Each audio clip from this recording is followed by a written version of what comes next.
Hey, it's Aaron, and today we're going to talk a little bit about Guy Debord's The Spectacle. Now, for those of you who are longtime viewers, you probably already know exactly what The Spectacle is, but for those of you who aren't, I'm going to leave a link in the description box below to a video I did a couple of months ago where I explain in detail exactly what I'm talking about when referring to The Spectacle, but today we're going to be covering a specific aspect of it known as Detournement and Recuperation. And in talking about Detournement and Recuperation, we are also going to be talking about appropriation and re-appropriation. So it's another one of those leftist word salad videos. It's going to be a lot of fun. Let's get into it. Okay, so first, to really understand Detournement and Recuperation, we have to talk about appropriation and re-appropriation. So what exactly do those words mean? Okay, so appropriation is pretty straightforward, and it's something that I actually have to talk about a lot because of these fucking things. Now, a lot of people say that my hair is cultural appropriation. Maybe it is, maybe it isn't. I don't think that it necessarily is because my culture also had dreadlocks. It's a long story, never mind. We're going to be talking about something else today, but a lot of people say that dreadlocks are cultural appropriation. And the same thing can be said about rock and roll music, about art, about literature, about a lot of other things. Now, appropriation doesn't necessarily denote whether or not it's good or bad. It could be either one. It's kind of a descriptive term in referring to something that can happen, right? It's just thing that is, not thing that is bad or good. There can be good forms of appropriation, such as being able to get, say, Japanese food on the street corner in the middle of Manhattan. That's kind of a cool, good form of cultural appropriation. But there can also be bad forms of cultural appropriation, like when a bunch of white dudes start referring to each other as the N-word. Probably not the best form of appropriation as far as I'm concerned. So that's basically appropriation, when you're, for the most part, stealing something from somewhere else and using it for your own means.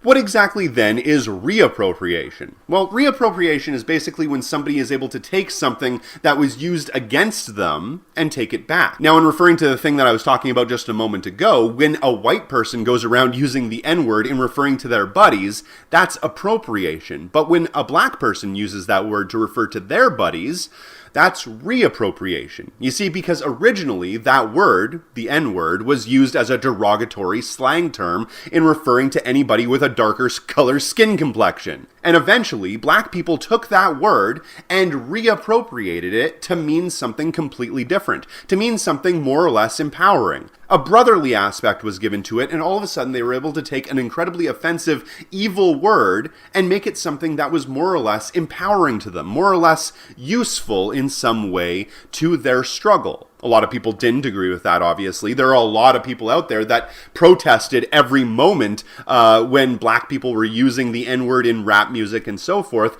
But again, that's a form of reappropriation. Okay, so if appropriation is when you're taking something, and reappropriation is when you're taking something back, then recuperation is basically when capitalist businesses are able to use appropriation so they can take something from the zeitgeist and use it for consumption or domination.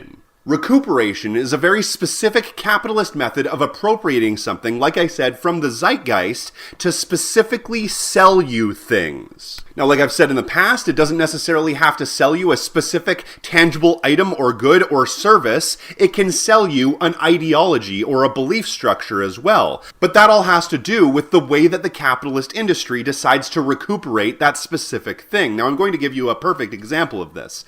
Feminism. Feminism is one aspect of many different aspects in referring to revolutionary struggle, and it's one of the main tactics that are used by revolutionaries so they can, in fact, gain more rights and freedoms and equality for everyone across the board, and not just one specific group.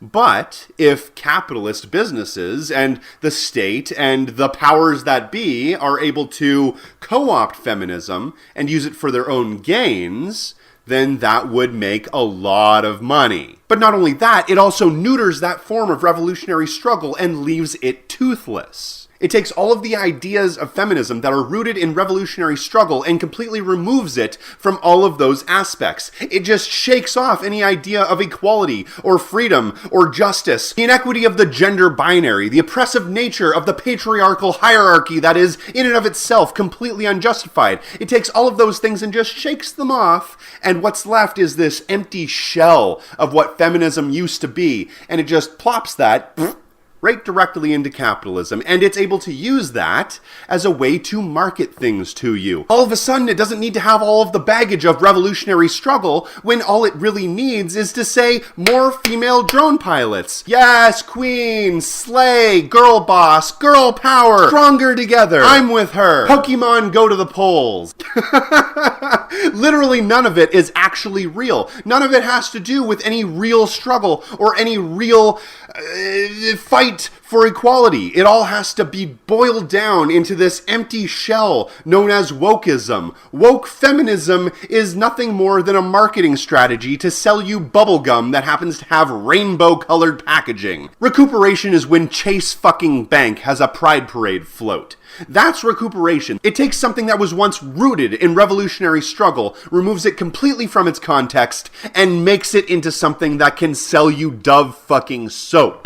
And like I said, it doesn't necessarily have to sell you bubblegum or soap. They can use the same exact strategy to sell you a politician. For example, they did that with Hillary Clinton. She played up the whole idea of her being a woman the entire time because, yay, feminism! Even though feminism has never had anything to do with improving the career of one specific female, it has to do with improving the lives and livelihoods of all women. Having a yes queen president that hires a bunch of girl boss generals that can send out millions of drones that are all independently flown by bad bitches isn't changing anything. It just changes the dangly bits that all of these warhawks have hanging between their fucking legs. But you have to remember that this isn't only done with feminism or gay culture or any of these leftist ideas, it's done with everything.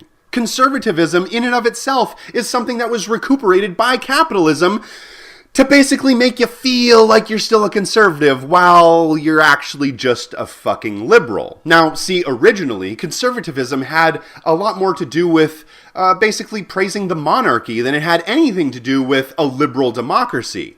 But liberalism looked at conservatism and said, you know what? We're just going to take all of these ideas about monarchism and social policy and finance and shake those all off, because we don't need any of those, and we're going to drop conservatism right back into liberal democracy, so then we can then take conservatism and sell it back to the conservatives at a very high price. And that's basically where you get these chess sets that are all made up to look like patriots, and the Trumpy bear, a little teddy bear that's dressed up just like Trump, and the fucking MAGA hats, and anything to do with an American flag fucking t-shirt or pair of boxers, Bill of Rights nipple clamps and Constitution-themed dildos and shit. That's what they do. They take all of these ideas from conservatism and they recuperate it and sell it back to you. You didn't buy your patriotic AR-15 with the rebel flag paint job all across the furniture because you necessarily wanted it. You bought it because the capitalist industry recuperated your identity and then sold it back to you for the high price of $299.99. Peter Coffin, kind of a friend of mine and a wonderfully brilliant motherfucker, refers to this as cultivated identity. Okay, so that's basically what recuperation is. It's a capitalist form of appropriation. Now, quickly before we end, I am just going to cover exactly what detournement or deterrement is. Now, deterrement is basically the same idea as appropriation or recuperation, but reversed in that the people take back something that capitalism has created and turn it into a way to protest capitalism.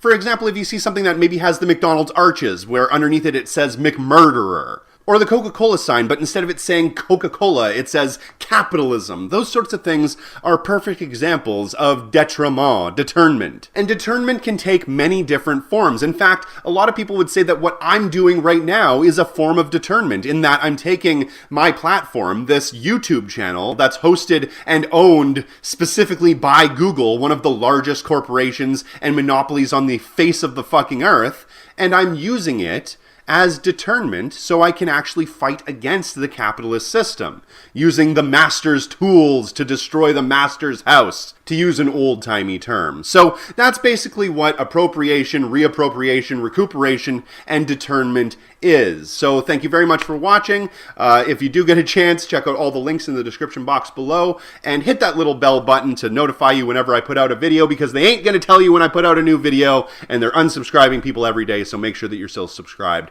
Thank you very much for watching. Have a nice day.